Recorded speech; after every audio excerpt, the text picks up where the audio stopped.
Boa noite a todos, é uma grande alegria estarmos aqui junto com todos os nossos amigos da Casa Espírita Luz de Jesus.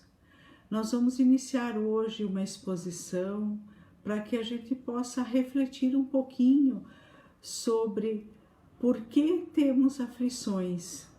É um tema bastante interessante, bastante oportuno, porque muitas vezes nos sentimos prejudicados, perseguidos, nada dá certo, né? E na verdade, então, nesta noite nós vamos refletir um pouquinho sobre esta situação.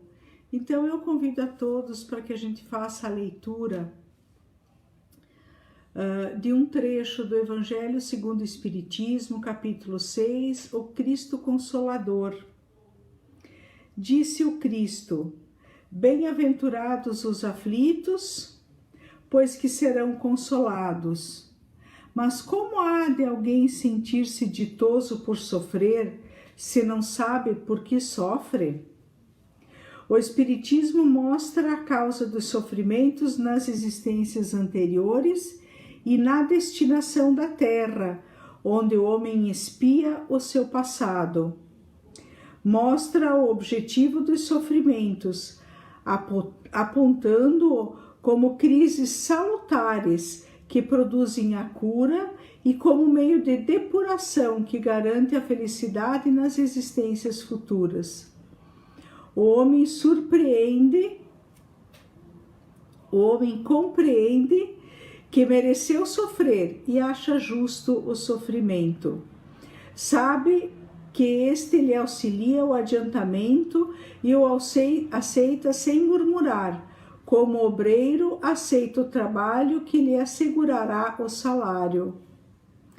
O Espiritismo lhe dá fé inabalável no futuro e a dúvida pungente não mais se lhe apossa da alma, dando-lhe a ver do alto as coisas.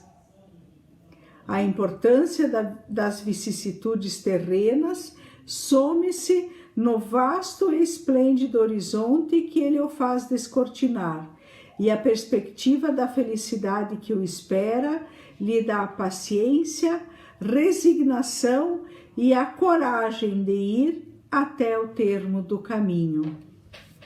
Então, meus irmãos, nós desejamos que a paz do menino Jesus permaneça nos nossos corações por todo sempre, por todas as nossas existências.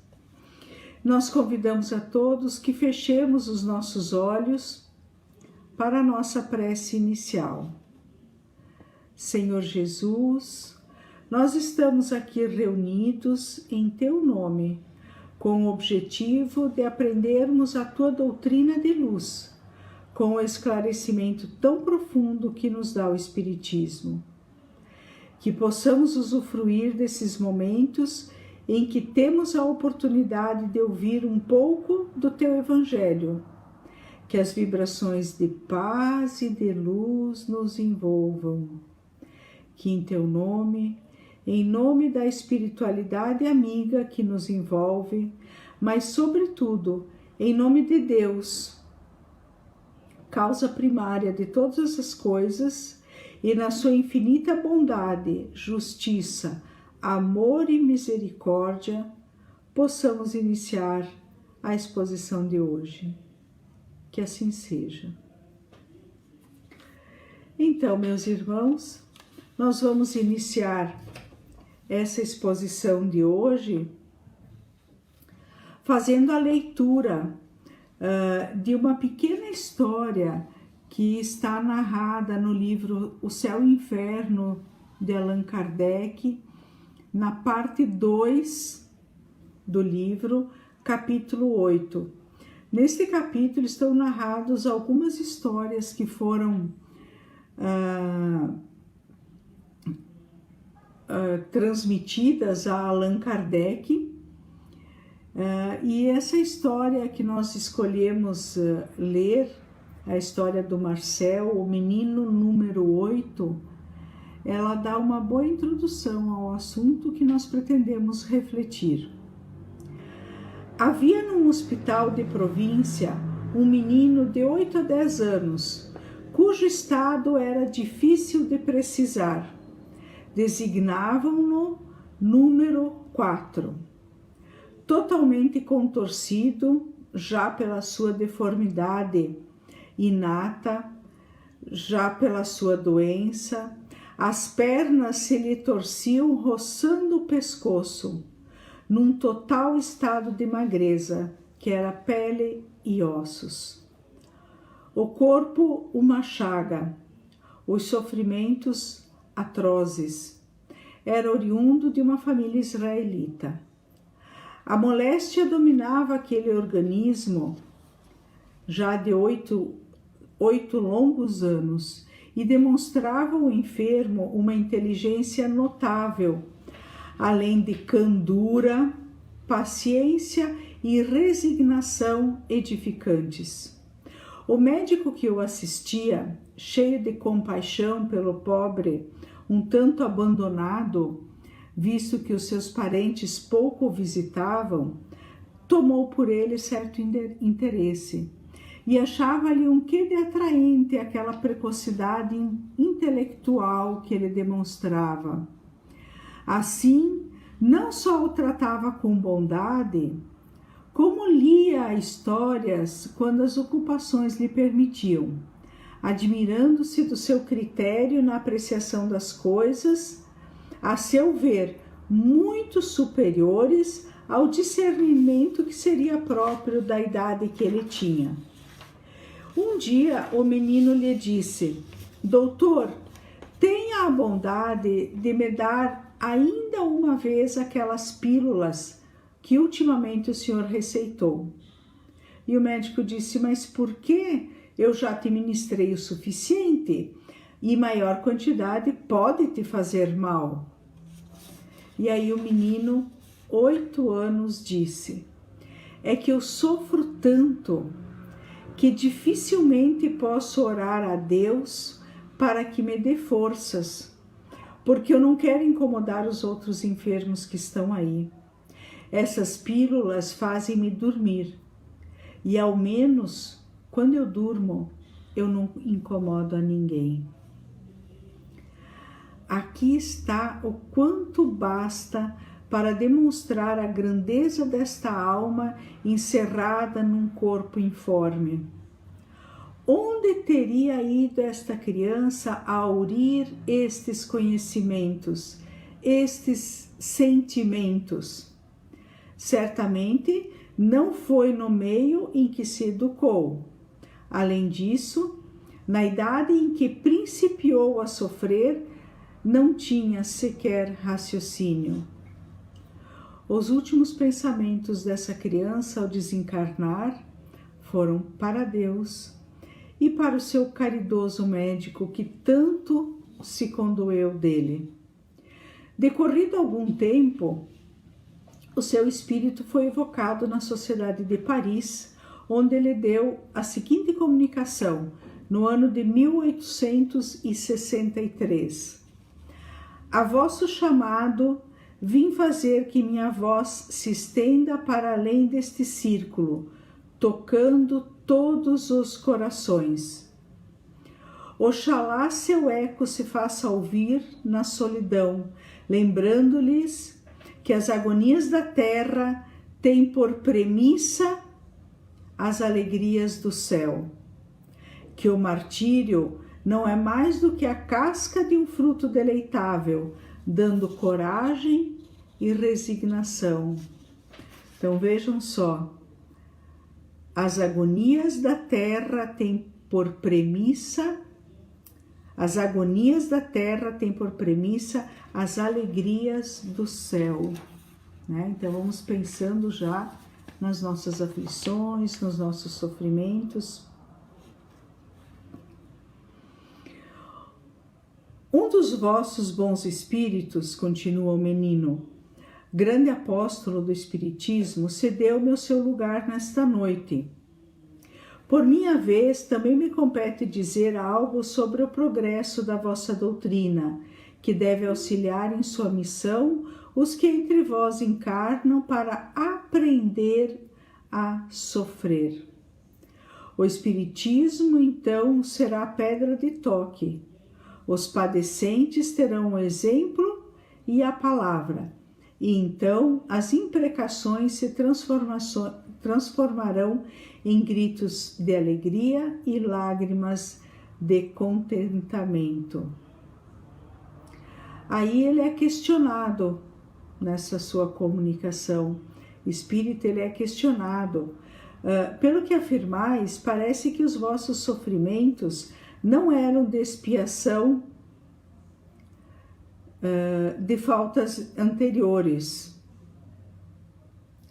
E aí ele responde: não seria uma expiação direta, mas asseguro-vos que todo sofrimento tem uma causa justa. Todo sofrimento tem uma causa justa. Aquele a quem conheceste tão mísero, então aquele menino todo disforme pela doença, diz assim: aquele a quem conheceste tão mísero foi belo, grande, rico e adulado. Eu tivera aduladores e cortesãos. Eu fora fútil e orgulhoso. Anteriormente fui bem culpado. Reneguei a Deus, prejudiquei meu semelhante, mas espiei cruelmente, primeiro no mundo espiritual e depois na terra. Os meus sofrimentos de alguns anos apenas, nesta última encarnação, suportei-os eu anteriormente por toda uma existência que andou pela extrema velhice. Por meu arrependimento, reconquistei a graça do Senhor, o qual me confiou muitas missões, inclusive a última, que bem conheceis. E fui eu quem a solicitou, para terminar a minha depuração. Adeus, amigos, tornarei algumas vezes. Minha missão é de consolar e não de instruir. Este menino se chamava Marcel, nessa encarnação, e ele nos dá um belo exemplo, uma bela lição de que todo o nosso sofrimento ele tem uma causa justa. Como nós cremos em Deus justo e misericordioso, bondoso e caridoso, nós temos que crer também de que as nossas dores e os nossos sofrimentos têm uma causa justa anterior, na maioria das vezes, anterior a esta nossa existência. E muitas vezes também já consequência de atos, de escolhas que fizemos nesta nossa existência. Então, indo para o Livro dos Espíritos, na questão 258, Allan Kardec perguntou aos espíritos da verdade: no estado errante e antes de começar nova existência corporal, o espírito tem consciência e previsão das coisas que lhe vão acontecer durante a vida? E a resposta que os espíritos dão é: ele próprio escolhe o gênero de provas que deseja sofrer, e nisto consiste o seu livre-arbítrio. Então, meus irmãos, quando nós fazemos o nosso planejamento reencarnatório, quando nós estamos lá no plano espiritual, nós fazemos o nosso planejamento, nós temos naquele momento consciência de todas as nossas imperfeições, de todas as escolhas equivocadas que nós fizemos. E nós queremos o mais rápido possível resgatar. Nós queremos nos corrigir, né? Nós queremos pedir perdão àqueles espíritos, irmãos nossos, que nós causamos sofrimentos, né? Então, nós fazemos já antes da encarnação, nós fazemos o nosso planejamento. E lá nós fazemos a escolha das provas que a gente deseja passar na encarnação que está sendo planejada. Na questão seguinte, 259, Allan Kardec então diz: se o espírito pode escolher o gênero de provas que deve sofrer, seguir-se-á que todas as tribulações que experimentamos na vida foram previstas e escolhidas por nós? E aí a resposta é não. Não é todas, não é bem o termo, porque não escolhestes e nem previstes tudo que vos sucede no mundo, até as menores coisas. Escolhestes apenas o gênero das provações. Os detalhes são consequências da posição e muitas vezes das vossas próprias ações. Então, das nossas próprias ações, das nossas escolhas que fizemos durante esta encarnação. Então, por que os espíritos dizem todo sofrimento a gente escolheu? Não, não é todo. Nós escolhemos o gênero das provas. Por exemplo, se na outra encarnação ou em diversas encarnações eu causei muitos sofrimentos por conta do meu orgulho, possivelmente eu vou fazer uma escolha de vir numa situação bastante humilde, de muito sofrimento, com muitas pessoas interferindo na minha vida, né? Então, eu posso querer tentar aprender com o sofrimento, né? Então, muitas pessoas interferindo, comandando a minha vida, né? Então, isso é um aprendizado, uma forma de aprendizado bastante forte para quem durante várias existências trabalhou muito com orgulho e egoísmo, né? Mas imaginando essa situação, digamos que eu não me conforme com isso. E aí eu passo a beber, por exemplo, né? Aí eu adquiro uma cirrose, ou eu dirijo alcoolizada, causo um acidente, tenho um processo, né? Isso tudo eu planejei? Não. Isso tudo é consequência do ato que eu tive de beber, da escolha que eu fiz, né? Então, o gênero era o de combater o meu orgulho e egoísmo, né?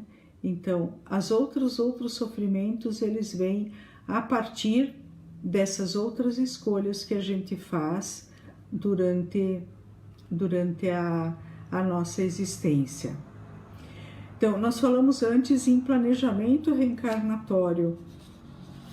Todos os espíritos que vão renascer têm a sua programação reencarnatória adequada às suas necessidades evolutivas. Então, na maioria dos casos é assim. Existem algumas em que é uma reencarnação compulsória, em que o espírito não participa deste planejamento, né? Mas na maioria das vezes há a participação do espírito. Alexandre, no livro Missionários da Luz, nos diz: a reencarnação é o meio, a educação divina é o fim. Então, o grande objetivo da nossa reencarnação é a nossa melhoria espiritual, é a nossa educação para os ensinamentos de Jesus, os ensinamentos do Evangelho, né? Então, como eu falei antes, todos têm a sua programação reencarnatória adequada às suas necessidades evolutivas. Então, o meu problema era orgulho e egoísmo, então o meu planejamento vai estar em torno disso, né? E nós temos 3 grandes projetos no nosso planejamento, que é o projeto biológico, o projeto social e o projeto espiritual. Então, o projeto biológico, ele vai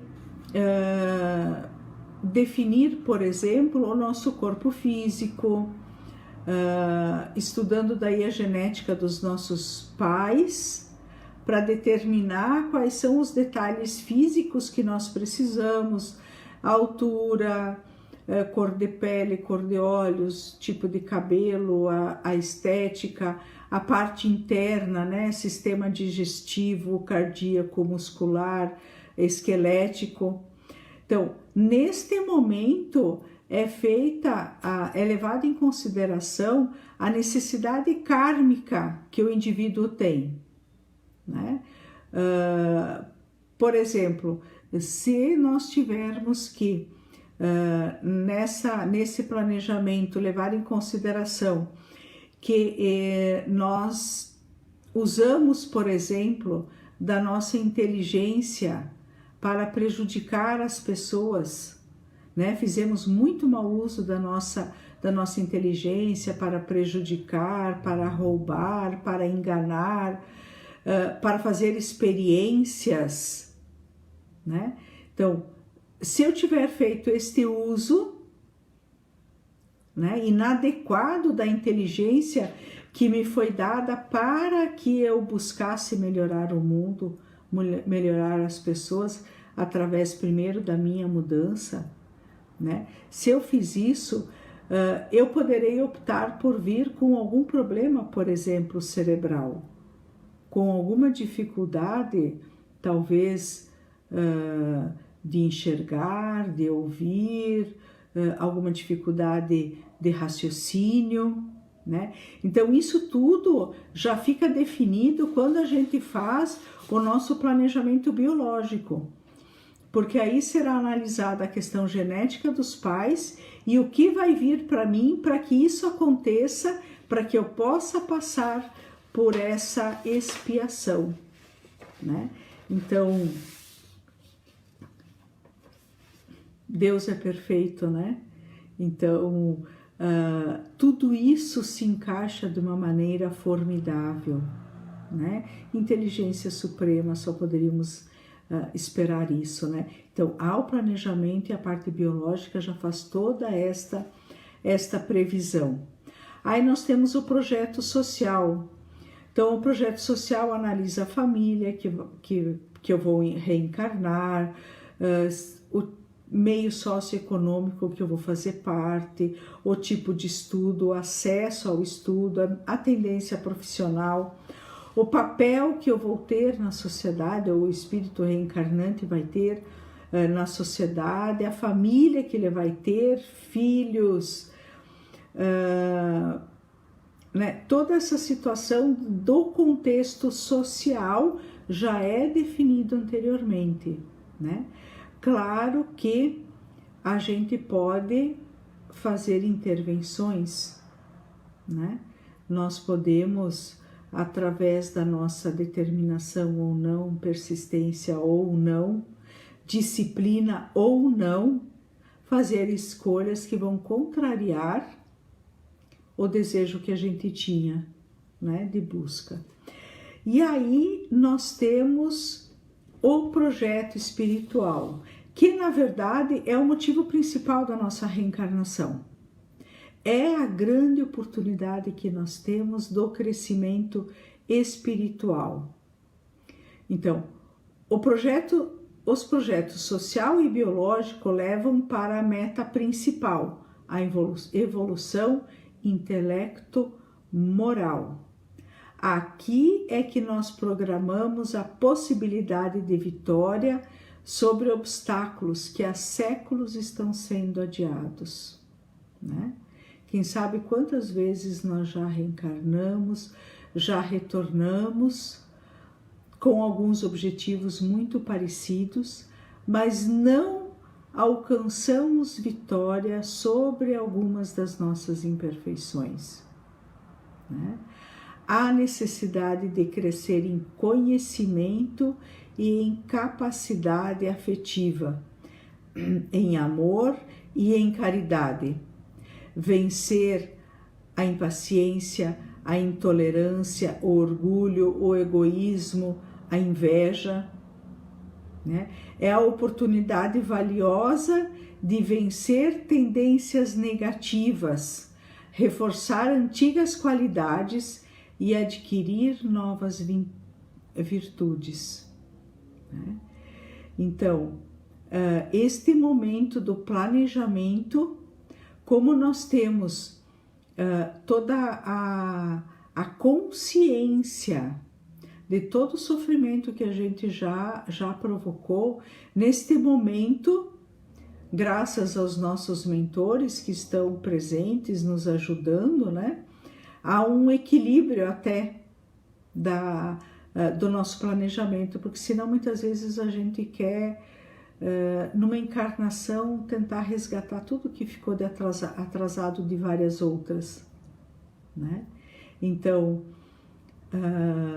os nossos mentores, eles nos auxiliam nessa escolha e é um momento extremamente importante, né? E aí depois nós encarnamos e vamos à luta, vamos buscar a evolução espiritual, vamos buscar nos moldar. No momento em que há reencarnação, há o esquecimento.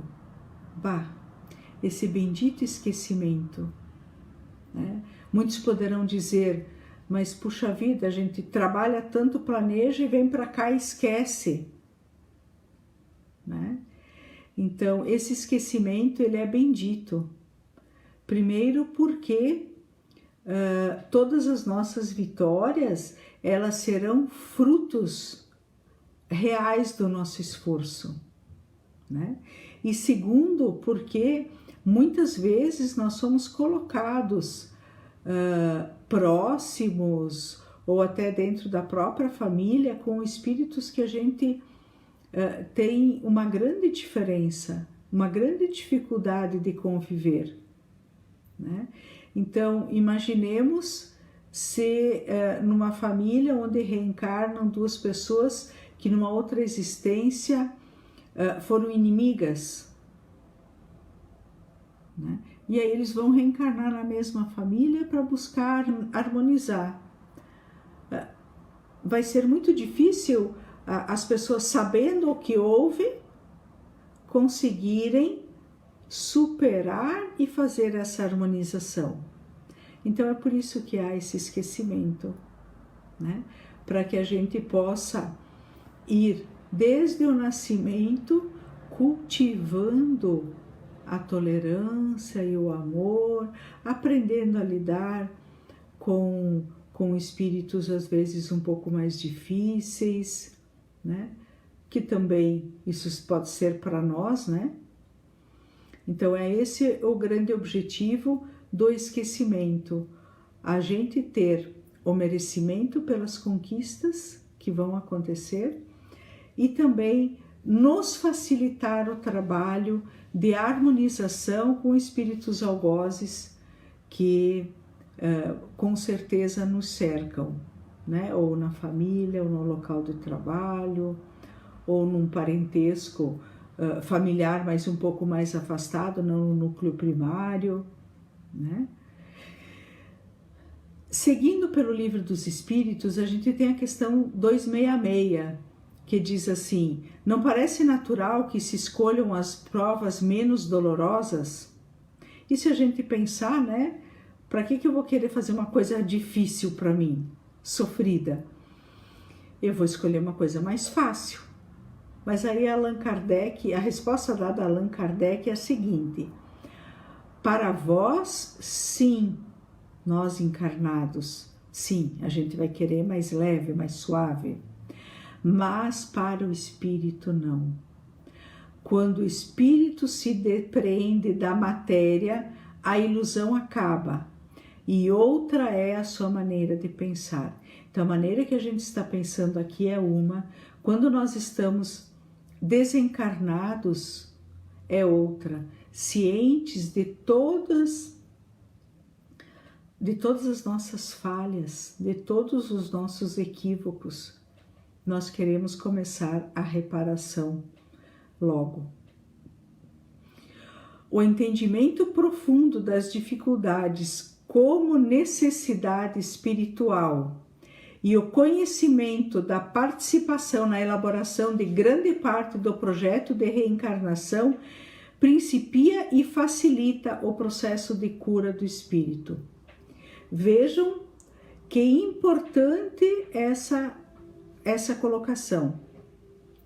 O entendimento profundo das dificuldades como uma necessidade espiritual. Então, a partir do momento em que a gente entende que as dificuldades que a gente está passando, elas fazem parte da nossa necessidade de melhoria espiritual, né? Ponto 1.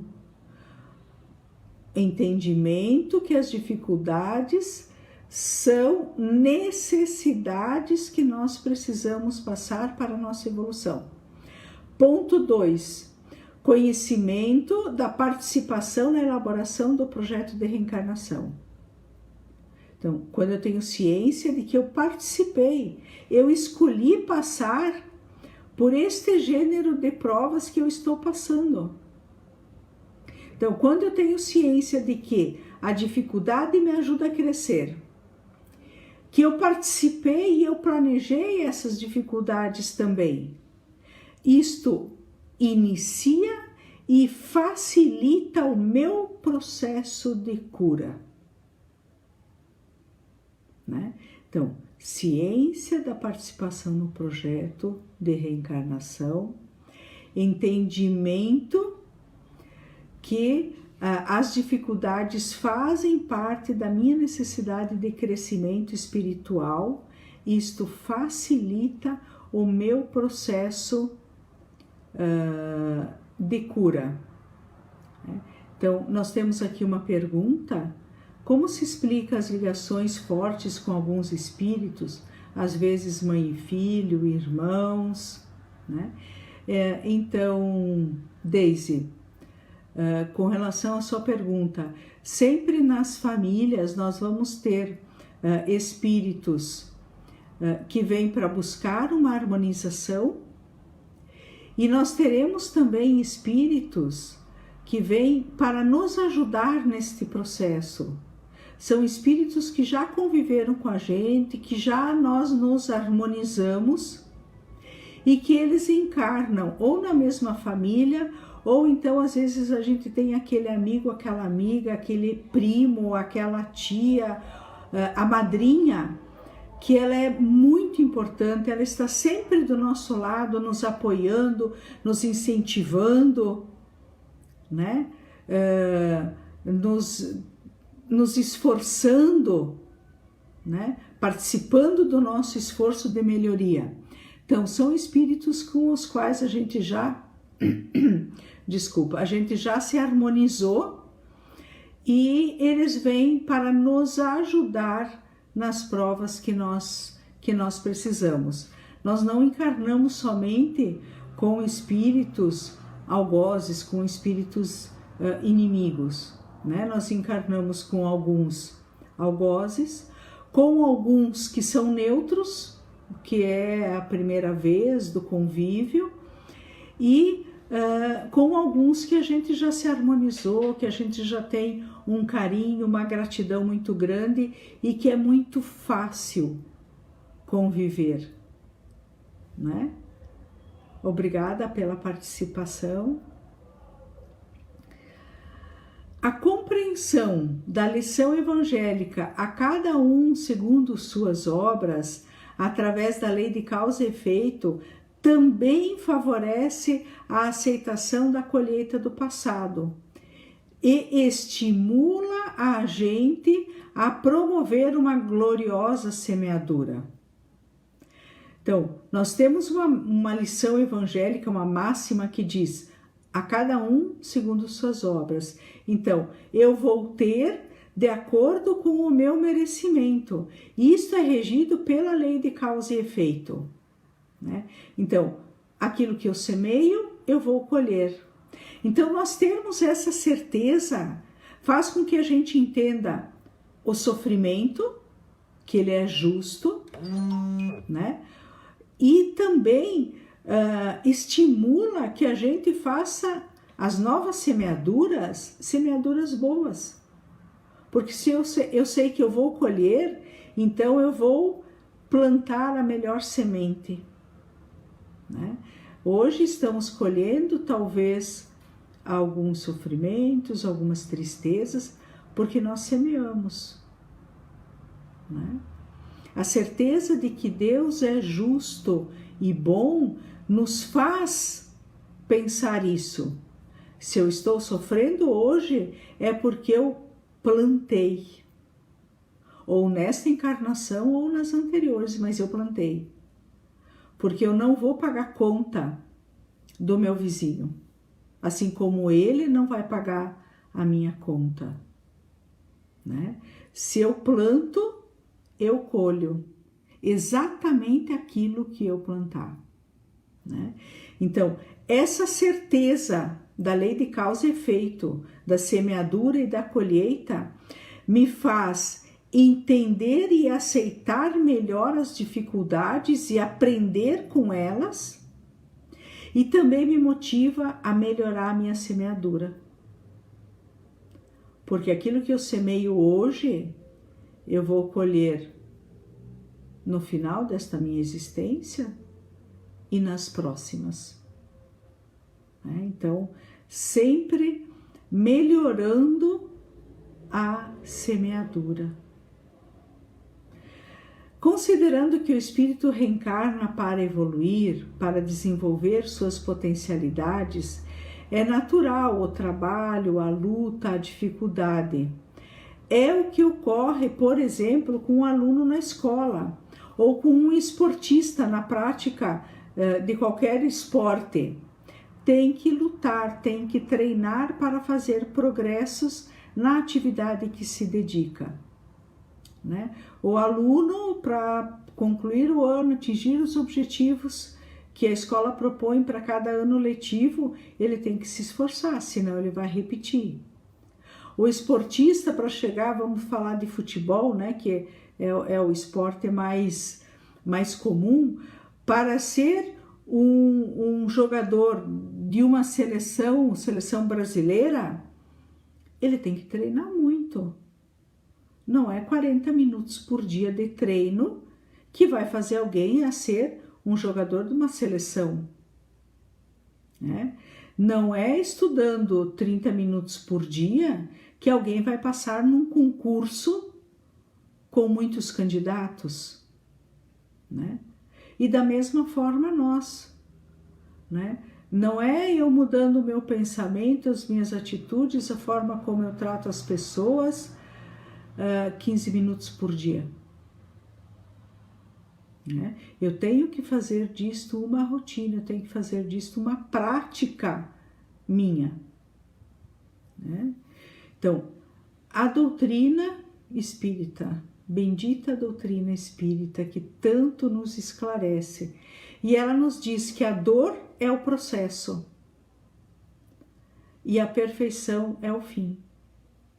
Então, o sofrimento que nós temos agora, ele nos leva à perfeição. Então, a dor é o processo, a perfeição é o fim. A finalidade deste sofrimento é o aperfeiçoamento espiritual. Aceitando este princípio, haverá melhores condições de superar as dificuldades, pois que se tem um fim útil, a nossa evolução espiritual e, consequentemente, a felicidade que nós tanto almejamos, né? Sim, a felicidade que a gente tanto almeja, né? Porque a felicidade que a gente almeja, que a gente busca, não está fora de nós, né? Naquilo que a gente possui, naquilo que a gente tem. Ela está no nosso íntimo, no nosso despertamento espiritual, né? Então, quando nós passarmos a valorizar mais aquilo que nós somos, aquilo que nós podemos nos tornar, aquilo que nós podemos melhorar, nós estaremos encontrando a verdadeira felicidade, que não é ter a casa, ter mais uma, ter mais uma, ter mais um. É ser. Então, nessa ordem de raciocínio, como caminheiros da evolução, cada um tem a sua cruz, com o fim de resgatar as dívidas do passado ou de nos levar a aprendizados com vistas à conquista de mais sabedoria e amor. Então, quando a gente passa a entender que todos nós temos o nosso sofrimento, sim, mas que o nosso objetivo é resgatar as dívidas, quer dizer, corrigir aquilo que a gente fez de errado, colher aquilo que a gente plantou de forma equivocada, reparar os erros e também nos leva a subir mais alguns degraus, a conquistar amor e sabedoria. Então, quando a gente adquire consciência da própria responsabilidade que nós temos sobre isso, a gente busca a nossa melhoria íntima. Então, quando a gente passa a ter consciência de que se nós estamos sofrendo é porque nós plantamos isso, nós semeamos, e que isso serve para nos impulsionar as mudanças, a melhorar o nosso íntimo, né? Então, buscar a nossa melhoria íntima, procurar nos conhecer, procurar corrigir as nossas imperfeições, sanar os nossos pontos falhos, né? Nós sabemos que vivemos as situações que nós mesmos criamos, né? Ao longo do tempo. A gente colhe o que planta e não adianta a gente culpar ninguém, né? Tudo aquilo que a gente está colhendo, a gente plantou nesta ou em outras existências. André Luiz afirma: à medida em que melhoramos, tudo melhora em torno de nós. As pessoas e as situações externas podem continuar até sem grandes modificações, mas se a pessoa se modifica interiormente para melhor, passa a sintonizar com a parte melhor das outras pessoas. E isto começa a mudar. E aí começa a mudar, inclusive, as outras pessoas, né? Então, se eu começo a ser mais tolerante, mais resiliente, mais paciente, mais compreensiva, se eu passo a trabalhar no bem, a querer o bem das pessoas, a perdoar, passo a elevar o meu pensamento, né? Isto vai provocar inicialmente uma mudança em mim. E eu vou passar a ver as outras pessoas de uma forma melhor. Eu vou passar a ser mais compreensiva. Eu vou passar a ver a parte boa das pessoas, né? E aí essas pessoas vão passar a mudar também, né? Sempre vai começar dentro de cada um de nós. No livro A Gênese, capítulo 13, item 5, tendo o homem que progredir, os males a que se acha exposto são um estimulante para o exercício de sua inteligência, de todas as suas faculdades físicas e morais, incitando-o a procurar os meios de evitá-los. A dor é o aguilhão que o impele para a frente na senda do progresso, né? Então, tendo o homem que progredir, a gente reencarnou para isso, né? Os males a que a gente se acha exposto, que é aquilo que a gente semeou e está colhendo, né? São um estimulante para a nossa inteligência, para as nossas faculdades físicas, incitando-nos a ver como evitar aqueles erros que a gente já fez. Né? Jesus nos disse: bem-aventurados os aflitos, porque deles é o reino dos céus. Quando Cristo nos falou isso, ele não se referia aos sofredores em geral, porque todos que estão neste mundo sofrem, né? Quer estejam num trono, quer estejam na miséria. Sim, todos sofrem, mas poucos sofrem bem. Poucos compreendem que somente as provas bem suportadas podem conduzir ao reino de Deus. Né? Então, estamos na Terra, um planeta de provas e expiações, onde há o predomínio do sofrimento, porque somos ainda espíritos imperfeitos, muito imperfeitos. Né? Então, é natural que haja sofrimento, né? Mas quando Cristo falou bem-aventurados os aflitos, porque deles é o reino dos céus, ele se referia àqueles que conseguem suportar bem as provas, ou seja, conseguem fazer aprendizado das provas. Porque se eu só me lamentar do meu sofrimento, eu vou continuar semeando a mesma coisa e colhendo sofrimento e me lamentando e colhendo de novo a mesma coisa, né? Então, bem-aventurados os aflitos, aqueles que aprendem a suportar bem as suas provas e fazer os devidos aprendizados. Habituai-vos a não censurar o que não podeis compreender e crede que Deus é justo em todas as coisas. O que vos parece um mal, muitas vezes é um bem. Então, habituai-vos a não censurar o que não podeis compreender e crede que Deus é justo.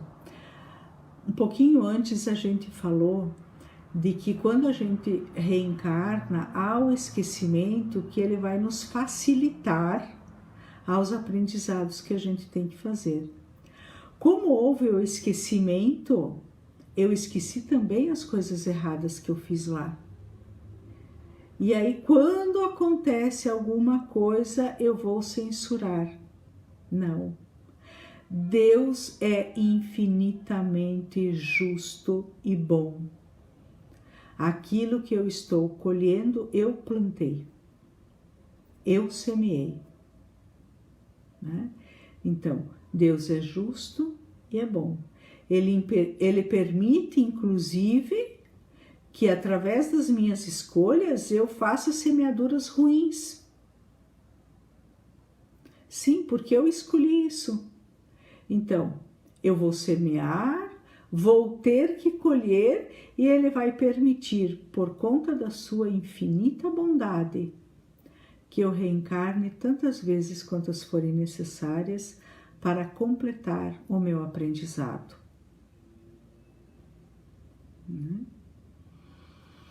Então, o que vos parece um mal, muitas vezes é um bem, né? É um sofrimento, mas a gente aprende com o sofrimento, né? Temos uma participação aqui da Rafa querida.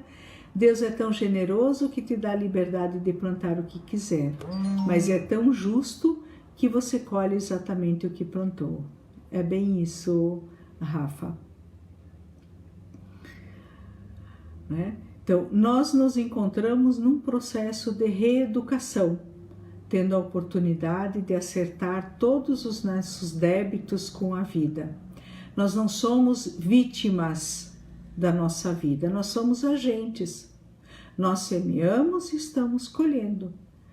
E vamos fazer o máximo para aprender com o sofrimento que a gente tem, para que a gente não tenha que repetir. este sofrimento. No livro Após a Tempestade, ditado por Joana de Ângeles, a Divaldo Pereira Franco, ela diz assim: espera pelo amanhã, quando teu dia se apresenta sombrio e apavorante. Se te parecem insuportáveis as dores, lembra-te de Jesus. Ora, aguarda e confia. Nos momentos de grande sofrimento, ora, aguarda e confia. Sempre teremos o melhor. Talvez não aquilo que a gente espera, que a gente acha, mas o melhor para o nosso aprendizado, para a nossa condição.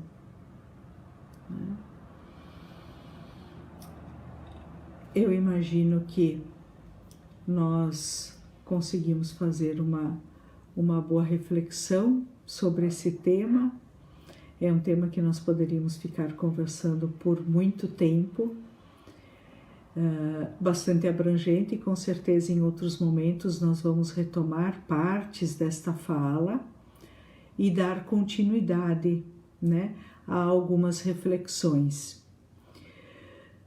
Para encerrar, eu quero ler um pequeno texto do Charles Chaplin que